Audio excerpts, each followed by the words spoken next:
Assalamualaikum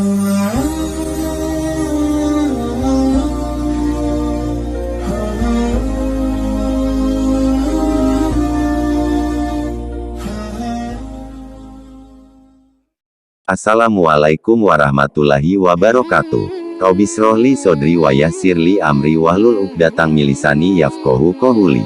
Amin. Setiap orang pasti mempunyai masa yang kelam. Tapi kita tidak tahu kapan hidayah akan datang padanya. Kali ini saya akan membahas kisah seorang mantan yakuza dari Jepang yang mendapatkan hidayah dari Allah. Bahkan sekarang dia sudah mualaf dan memeluk agama Islam. Mari kita simak video berikut ini, biar kita tidak salah faham menyikapinya.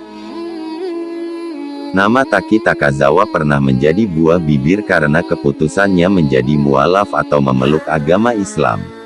Taki Takazawa dahulunya adalah anggota geng Yakuza, geng paling menakutkan di Jepang.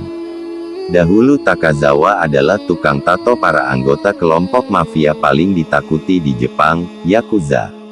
Penampilannya begitu menakutkan dengan rambut gondrong dan tubuh dipenuhi tato. Selama 20 tahun profesi itu digelutinya. Namun siapa sangka kini Takazawa berubah 180 derajat. Perubahan besar dalam hidup dialaminya setelah ia memutuskan untuk menjadi seorang muslim.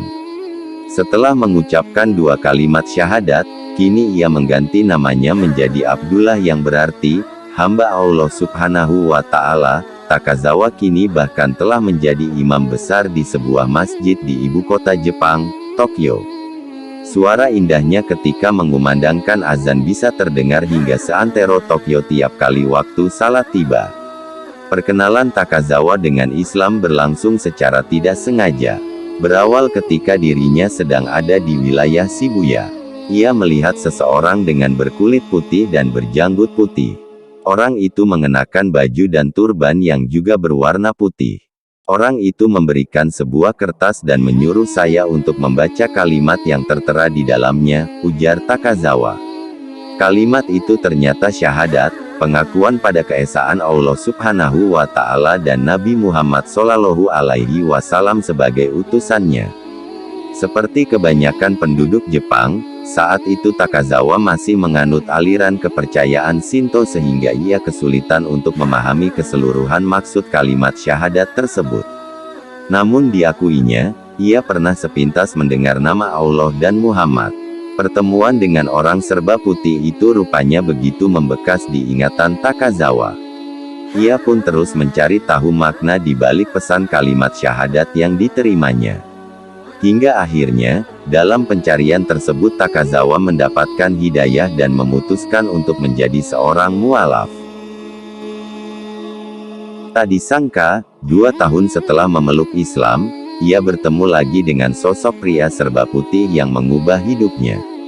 Ternyata dia adalah salah seorang imam di Masjid Nabawi, kota Madinah, Arab Saudi. Saya sangat bersyukur bisa bertemu dengannya, kata Takazawa. Setelah pertemuan kedua itu, Imam Masjid Nabawi tersebut meminta Takazawa untuk melaksanakan ibadah haji dan menimba ilmu di kota Mekah selama beberapa bulan. Ia pun melakukan haji ke Mekah atas undangan pemerintah Arab Saudi pada tahun 2008, melanjutkan studi dan melakukan dakwah selama berada di Saudi. Saat Takazawa berada di Madinah, ia bahkan pernah menjadi imam di Masjid Nabawi. Sepulangnya dari Arab, Takazawa dipercaya untuk menjadi imam di sebuah masjid besar di wilayah Kabukicho, Tokyo. Kini, Abdullah Taki Takazawa dikenal sebagai satu dari 5 imam besar masjid yang ada di Jepang. Sindikat kejahatan, di Indonesia mungkin kita sebut kelompok preman, paling kaya di dunia mungkin ada di Jepang. Menurut catatan polisi Jepang ada 22 kelompok besar kejahatan, Yakuza, di Jepang dan yang paling besar adalah Yamaguchi Gumi. Kini disebut Rokudaim Yamaguchi Gumi, generasi ke-6 Yamaguchi Gumi. Jumlah anggota Yamaguchi Gumi per Juni tahun 2011 menurut catatan kepolisian Jepang sebanyak 17.300 orang. Namun hasil wawancara khusus wartawan Sankei tanggal 1 Oktober tahun 2011, langsung dengan sang pemimpin, Kenichi Shinoda atau Shinobu Tsukasa 70 menuliskan kemungkinan anggota Yamaguchi Gumi mencapai 500.000 orang termasuk keluarga besar geng-geng yang ada di bawahnya. Kekuatan personel memang luar biasa, tetapi kekuatan keuangan ternyata di luar dugaan, raksasa, bisa miliaran dolar AS. Tanggal 23 Februari tahun 2012, John O'Brien, Asisten Keamanan Nasional untuk Presiden Obama beserta semua pimpinan polisi dan militernya, mengumumkan pemblokiran masuk orang nomor 1 dan nomor 2 Yamaguchi Gumi, Kiyoshi Takayama, 65, serta pemblokiran dana mereka di Amerika Serikat yang jumlahnya miliaran dolar AS.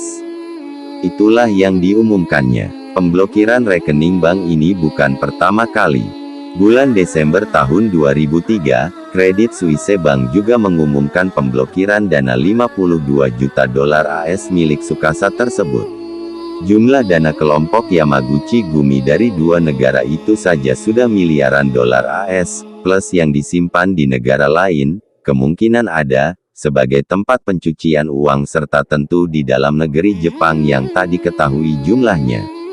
Penghasilan Yamaguchi Gumi diakui Tsukasa dari dunia hiburan, kargo, perusahaan konstruksi. Bahkan strategi barunya untuk keluar Jepang karena sangat banyak perusahaan Jepang kini berada di luar negerinya. Dari perjudian saja setiap hari mungkin bisa dapat 100 juta yen atau sekitar 11 rupiah, 7 miliar kurs 117 rupiah per yen, hasil setoran berbagai pihak, ungkap salah seorang sumber penulis. Belum lagi hasil pemerasan terhadap berbagai perusahaan besar.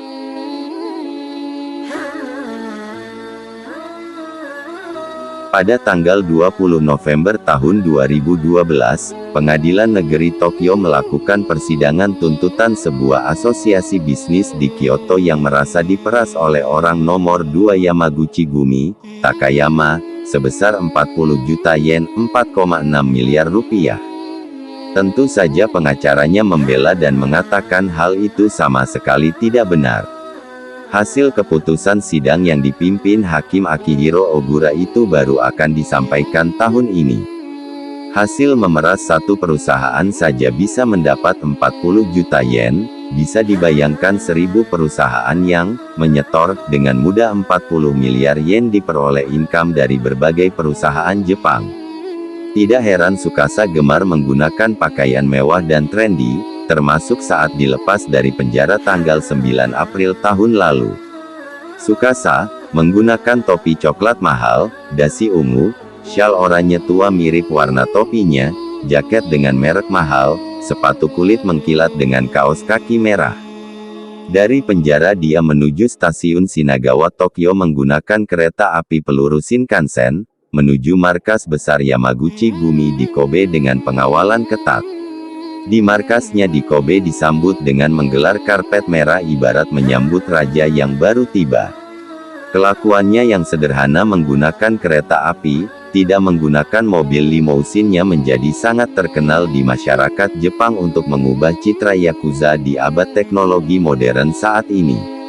Tak heran seorang warga Kobe yang tinggal dekat markas Yamaguchi Gumi memberi komentar yang sangat simpatik.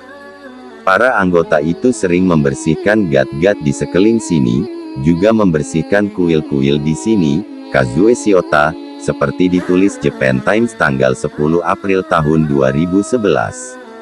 Kazue merasa tak pernah ada masalah dengan Yamaguchi Gumi serta mengakui pikiran para anggota itu pikiran biasa seperti masyarakat biasa. Tsukasa kelahiran Oita tanggal 25 Januari tahun 1942, pada usia 20 tahun sudah bergabung ke kelompok Yakuza, Hirota Gumi di Nagoya. Dilantik menjadi pemimpin Yamaguchi Gumi tanggal 29 Juli tahun 2005 menggantikan Yoshinori Watanabe. Yang hebat dari Tsukasa adalah, dia merupakan top Yamaguchi Gumi pertama orang dari luar Kansai. Yamaguchi Gumi bermarkas di Kobe, Kansai. Dia juga mantan pemimpin Yakuza lain bernama Kodokai.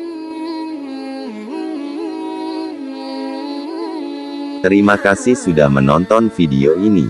Semoga bermanfaat. Jangan lupa subscribe, like, share, komen, dan bagikan, agar kami bisa terus berbagi video-video yang bermanfaat dan berfaedah. Wassalamualaikum warahmatullahi wabarakatuh.